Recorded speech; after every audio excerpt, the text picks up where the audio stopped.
आप सभी को नमस्ते। आज का चमत्कार सुनने से पहले आइए सुने आज का अम्मा भगवान का चिंतन। स्थगन करना ढोंग की पराकाष्ठा है। और अब आज का चमत्कार। मैं फॉल्कनबर्ग, स्वीडन से मैरी हैलक्विस्ट हूँ। मैं वननेस के एक दिवसीय कोर्स के एक प्रतिभागी के अनुभव को उनके ही शब्दों में साझा कर रही हूँ। यह साफ तौर पर बहुत ही शीघ्रता से प्रार्थना का सुना जाना था, जिसका मैंने पहली बार अनुभव किया था।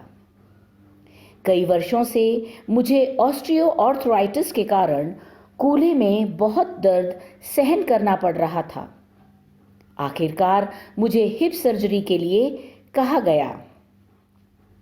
मैंने इस प्रोसेस में जाने के लिए वर्ष के शुरू होते ही तैयारी शुरू कर दी थी। इस उद्देश्य के साथ अपना रेफरल प्रस्तुत कर दिया कि अगर मुझे हेल्थ सेंटर जाना पड़ता है तो सब कुछ तेजी से आगे बढ़े। और फिर शीघ्र ही एक प्राइवेट ऑर्थोपेडिक डॉक्टर से मिलने का समय तय हो गया। उन्होंने कहा कि इसमें संभवतः लंबा समय नहीं लगेगा। उसके बाद कुछ हफ्ते बीत गए।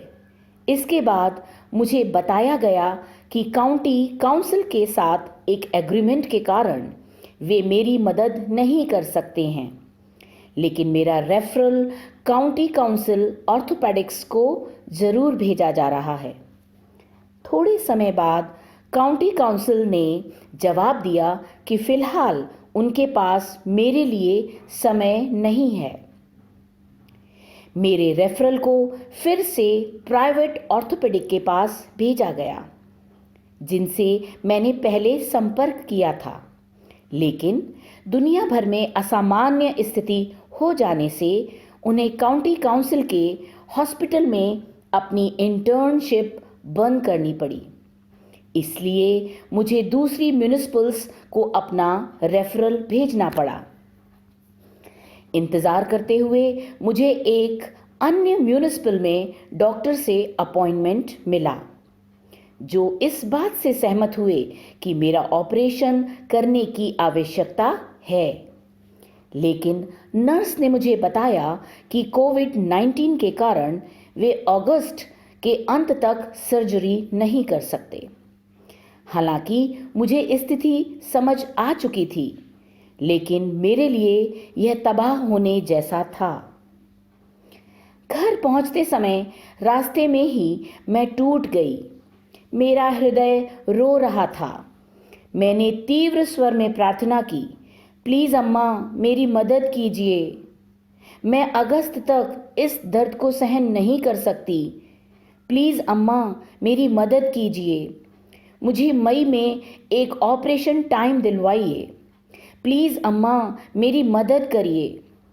शहर वापस आते समय घंटे भर से भी ज्यादा समय तक रास्ते में मैं मन ही मन इस प्रार्थना को दोहराती रही।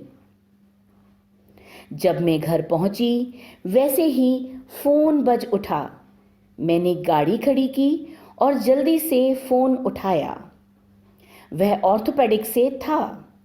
उन्होंने कहा, अगर आपको 26 मई को ऑपरेशन का समय चाहिए तो हमें आश्चर्यजनक छूट मिली है। मैंने उन्हें धन्यवाद दिया और बहुत खुशी से हाँ कहा। फिर मैंने अम्मा को धन्यवाद दिया और निरंतर उनको आभार व्यक्त करती रही। इस तात्कालिक चमत्कार के लिए मैं अपार कृतज्ञता महसूस करती हूँ।